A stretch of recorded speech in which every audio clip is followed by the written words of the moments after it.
Hi everybody, good morning, it's Ange from Digestive Detective. Today we're going to talk about eating after training and how that fits in with our exercise theme for this week. So I hope you've been enjoying the exercise videos. So I'm changing it up a little bit today. I'm going to talk about what you need to do after you do training. And that is refueling your body. What foods you can eat. You might be putting in stacks of hours at the gym, but unless you're eating the right foods at the right time, you're not going to see the results that you'd hope for.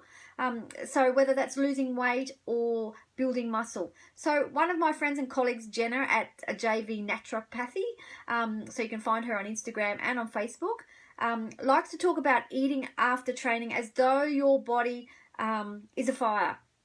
So basically, the results you see in the gym are based around the effectiveness of that fire in your metabolism. So your metabolism is the fire. It is a collection of the chemicals reactions that occur within your body to maintain the living state of cells. If you think of a campfire left overnight, it will die down to just the embers. In the morning, you need to stoke that fire and feed that fire to help it roar back to life all day, and to boil your water and to cook your food on. If you don't fuel the fire, then you run the risk of it running out of fuel, and so it'll just become an ash. So the efficiency of your metabolism, so your fire, is affected by how you fuel it. So essentially, when we exercise, we use a fair bit of that fuel for our fire. And once we've finished exercise, this is the prime time to then throw another log on that fire to really maximize to keep it burning. And that's why it's good to make sure you get the right food after training to be able to do that.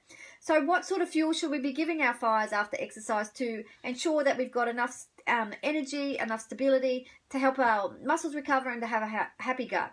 So most people don't understand that it's not about protein all the time anymore. That was the old school thinking, but now there's been new research to say it's a blend of carbohydrates and proteins that you're looking for.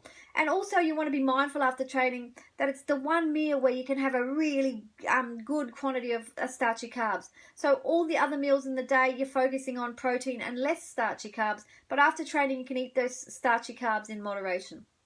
So what does that look like in real life? What sort of foods am I talking about when I'm talking about starchy carbs? So I'm talking about sweet potato,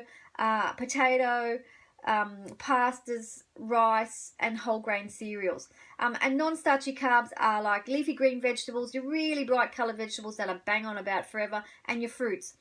Protein, lean meats, chicken, turkey, fish, legumes, excuse me, and dairy. And fats, that we can talk about. These are generally good and bad fats, but when I talk about fats, I want you to think about good fats like your avocado, your olive oil, your nut oils, and your coconut oil. Again, all these things in moderation. So if breakfast is your first meal after eating exercise, you might have 2 eggs with some spinach, some mushrooms, and 2 slices of toast. If you on the go, it might be a smoothie with half an avocado, half a frozen banana, a handful of strawberries, some almond milk, 2 scoops of protein powder, and some ice. So, that's a really nice breakfast to get you going. If you're exercising just before dinner, though, you might want to choose to have a spag bowl with zucchini, carrot, mince, with passata and stuff, with some buckwheat pasta or a nice homemade cottage pie that will be able to sustain you after the exercise, topped with sweet potato. Delicious. So the most important thing for me when you're exercising and you're choosing foods after that is, again, to include those variety of foods that we know encourage bacterial growth in the gut. This is the time when you need to make sure you're doing that. And don't make it the same post-exercise meal day in, day out, because that's doing nothing. It's really not doing your gut bugs any favours. And make sure you are getting some gut-loving foods in your meals. Like if you're having grains, make sure they're whole grains. But also do polyphenols, like we're talking apples and blackberries and blackcurrants and cherries and strawberries and blackberries and raspberries, grapes, pomegranates, all those sorts of things. Lots of leafy green vegetables.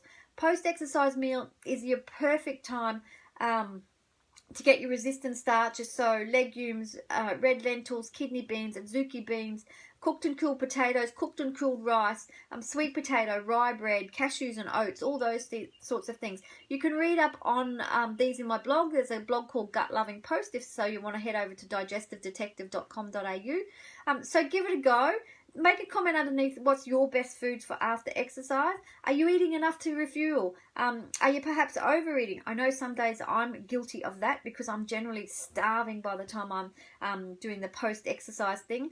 Are you eating protein and just hoping for the best? So make a comment and tell me what your favorite post-exercise meal is, and I will see you tomorrow to talk about what am I talking about tomorrow? Overtraining, and is this a thing, and how does it affect your gut? So we'll be talking about that tomorrow, so I'll talk to you soon. Have a great day, everyone.